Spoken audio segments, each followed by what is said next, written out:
अमित शाह ने कहा एक एक बांग्लादेशी को रगड़ रगड़ के घसीट के बाहर निकाला जाएगा और लैंड जिहाद, लव जिहाद जो भी लोग करते हैं उसके ऊपर भी कानून बनाया जाएगा। यूसीसी यानी कि यूनिफॉर्म सिविल कोड को भी लागू किया जाएगा। आपको मैं जो एक आज बात बताने वाला हूं, आप सुनेंगे तो आपके रोंगटे खड़े हो जाएंगे। कांग्रेस ने कैसे जबरदस्ती कि बांग्लादेशियों को यहाँ पे रोका रखा जा सके, इसलिए कैसे कानून बनाया और फिर कानून को अगले ही महीने, एक महीना भी नहीं हुआ था, उसको ठंडे बस्ते में डाल दिया। तो इस वीडियो को अंत तक देखना और सब लोगों के साथ शेयर जरूर करना। कमेंट सेक्शन में आपसे जब यही पूछना चाहूंगा कि आप बताइए क्या आप चाहते हैं असम में कांग्रेस आए या बीजेपी आए। तो स्टार्ट करते हैं इस वीडियो को।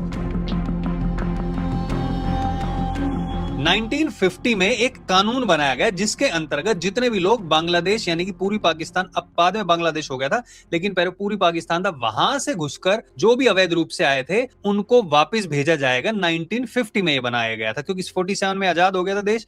3 साल में जितने लोग भी आए थे, ये कानून बनाया गया 1 मार्च 1950, लेकिन 1 अप्रैल 1950 को इस पर रोक लगा दी गई। ये बनाया गया था नेहरू की कांग्रेस ने, ऑफकोर्स नेहरू उस टाइम पे थे।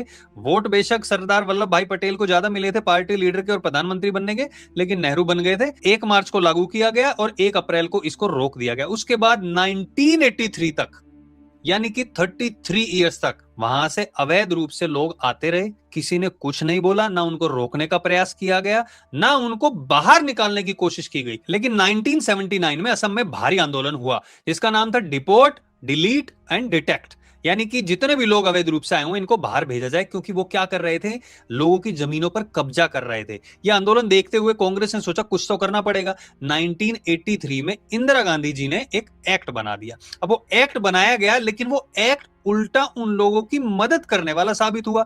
लोगों ने सोचा कानून बन गया, अब तो इन लोगों को भेजा जाएगा। लेकिन उसमें क्या था, उसमें यह था कि जिस बंदे पर आपने इल्जाम लगाया है, जिसको बोला है कि ये अवैध रूप से रह रहा है, उसको साबित नहीं करना है। आप जो इल्जाम लगा रहे हो उसको साबित करना पड़ेगा कि ये जो बंदा रह रहा है ये इल्लीगल रूप से रह रहा है। उसकी आपको फीस जमा करानी पड़ेगी। अगर आप शिकायत करते हैं तो आपको कुछ किलोमीटर के दायरे में रहना पड़ेगा। ये सारी चीजें लगा दी ताकि अगर कोई ये सोचे भी कि हाँ भाई हम इसको रिपोर्ट कर रहे हैं, इसको डिपोर्ट किया जाए, तो वो बंदा खुद ही फंस जाए। सोचिए आप लोग, किस ये घोटालेबाजी ये कांग्रेस की काफी टाइम से चल रही है, यानी कि अवैध रूप से जो लोग आ रहे हैं उनको बुलाया जाए और वोट बैंक का हिस्सा बनाया जाए। 1947 में आपको पता है मोस्टली मुसलमानों ने कहा था कि हमारा अलग देश होना चाहिए, पार्टीशन हो गया था, सब लोग जाना चाहते थे। महात्मा गांधी और जवाहरलाल नेहरू ने यूपी के मुख्यमंत्री को बोल दिया भैया इनको जाने मत दो, और वहां पे कितने सारे लोगों को रोक लिया, हम सुरक्षा देंगे।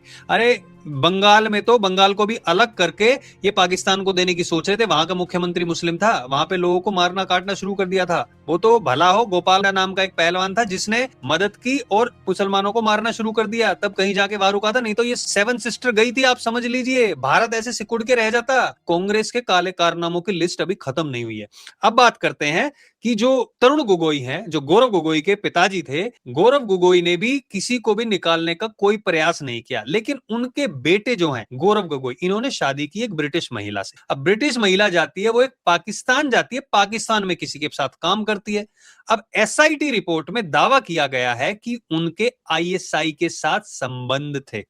कुछ सीक्रेट फाइलें असम से आईएसआई को भेजी गई थी, पैसा जो उनकी वाइफ थी उनके अकाउंट में ट्रांसफर किया गया था। अब भैया हम ब्रिटिश सिटीजन की बात करते हैं तो वो केस तो आपको पता राहुल गांधी पे भी चल रहा है, तो राहुल गांधी का परिवार और वहां गोगोई का परिवार दोनों आप समझ जाइए फिर।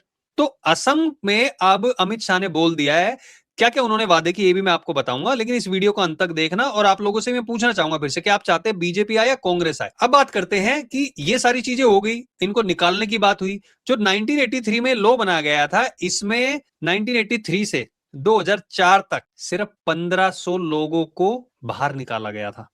1500 लोगों को, कितने लगभग बताए जाते हैं, 1,70,000 लोग बताए जाते हैं आए हुए थे, जिसमें से लगभग 38,000 जो 1971 का जो बांग्लादेश बनाया था उससे पहले, और बाकी के लगभग 1,30,000 के आसपास, 40,000 के आसपास उसके बाद आए थे। कोई काम नहीं किया गया। वहां से कौन आए थे वहां पे? ऑब्वियसली मुस्लिम। अब वहां की आबादी की बात करते हैं, 61% हिंदू हैं असम में। उसके बाद दूसरा नंबर आता है 33% मुस्लिम बताए जाते हैं, और उसमें से बहुत सारे, अब आप ये सोचिए जो 1,37,000 ये आए हुए थे 1,70,000 के आसपास हो गए टोटल जो आए हुए थे, उसमें से मुस्लिमों की संख्या 55% बताई जाती है जो अवैध रूप से आए हुए थे। तो यानी कि 1 लाख मुस्लिम्स, उनके बच्चे भी हो गए, उनके बच्चों के बच्चों भी हो गए। अब वो आबादी बढ़ के कितनी तक पहुंच गई होगी। अब इसलिए बोला जा रहा है कि यूसीसी वहां पे लागू किया जाएगा, यूनिफॉर्म सिविल कोड, और जो भी अवैध रूप से रह रहे हैं उनको भगाया जाएगा। आपको पता है बंगाल में भी चुनाव हो रहे हैं, उसके ऊपर अलग से वीडियो करेंगे, वहां से भी यही प्रक्रिया चल रही है कि वहां से भी निकाला जाएगा। लेकिन असम में 1,00,000 की जो एकड़ की जो जमीन है वो कब्जाई हुई है, अवैध रूप से मदरसे बनाए हुए हैं, जंगल की जमीन है उसको घेर के मदरसे बनाए हुए हैं, इलीगल काम चल रहा था। हेमंता बिस्वा शर्मा ने वहां पे उनको तोड़ने का काम किया, बल्कि मुसलमानों के लिए उनको कहा लीगल तरीके पे ये मदरसे हैं, उनको बना के भी दिए कि भाई अगर आपको करना है तो इसमें करो। लव जिहाद का वहां जितना बड़ा रैकेट चल रहा है उतना बड़ा शायद ही कहीं चल रहा है। उन्होंने हेमंता बिस्वा शर्मा ने कहा है 2041 तक हिंदू और मुस्लिम आबादी बराबर हो जाएगी। अब आप बात करते हैं कि वहां पर किसको कितनी परसेंट वोटें मिल रही थी। पिछले चुनाव में 2016 में भारतीय जनता पार्टी ने बिल्कुल सब कुछ पलट दिया था, क्योंकि उससे पहले जब चुनाव हुए थे 2011 में सिर्फ 5 सीटें मिली थी। अब 2016 में उनको 60 सीटें मिली, सीधा 5 से 60। तो इसलिए बंगाल में भी जो उनकी अभी 70 के आसपास सीटें आई थी और उनको 150 के आसपास चाहिए, तो वो भी हो सकता है जो इन्होंने यहां पे भी किया था, असम में भी, वहां पे भी हो सकता है। तो 60 सीटें आई 2016 में, उसके बाद 60 सीटें आई दोबारा इनकी 2021 में। तो अब दोबारा से चुनाव हो रहा है और वहां पर जो परसेंटेज बताया जा रहा है, कांग्रेस का दावा तो ये कि असम में बीजेपी की सिर्फ 35 सीटें आ रही हैं। मतलब अपने अपनी तरफ से जोर तो सभी लगाते हैं, सब बोलते जा रहे हैं, लेकिन 61% वहां पे हिंदू हैं। अब जब वोट आएगी, परसेंटेज आएगी, तो आप हिसाब लगा लेना। फिर राहुल गांधी का कहना है कि हम वहां पे 6 और जो वर्ग हैं उनको एसटी में ले आएंगे। लोगों को ऊपर उठाने की बजाय ये लोग कह रहे हैं कि एसटी में बना देंगे। फिर ये कहते हैं कितने सारे जो सीईओ हैं वो पिछड़ी जाति से आते हैं। भाई ये अवार्ड नहीं दिया जाता कि हाँ ये ले हम आपको सीईओ बना देते हैं, वो लोग खुद बनते हैं। और उसी लिए सरकार ने योजनाएं बनाई, 18,000 करोड़ रुपए लगाएंगे बाढ़ मुक्त करने के लिए असम को। कांग्रेस क्या कह रही है, हम 1 लाख रुपए हर महिला को, गरीब महिला को हर साल देंगे। खटाखट खटाखट, याद है ना आपको, 1 लाख देने का वादा किया था पूरे देश में। 1 लाख रुपए हर महिला को मिलेंगे जो कांग्रेस को वोट देगा। नतीजा क्या हुआ था, बीजेपी को वो नहीं मिल पाई थी जो बहुमत मिलना था, सिर्फ 240 सीटें आई थी। कांग्रेस की 99 सीटें आई थी, मतलब बहुत बड़ा तीर नहीं मारा था, लेकिन 99 आ गई थी, जो पिछली बार 50 के आसपास थी। तो अब ये फिर से खटाखट वाली बात बोल रहे हैं। हाँ वो बात अलग थी, रिजल्ट आने के बाद महिला इनके दफ्तर के बाहर पहुंच गई थी, खटाखट पैसा दो, इन्होंने साफ मना कर दिया था।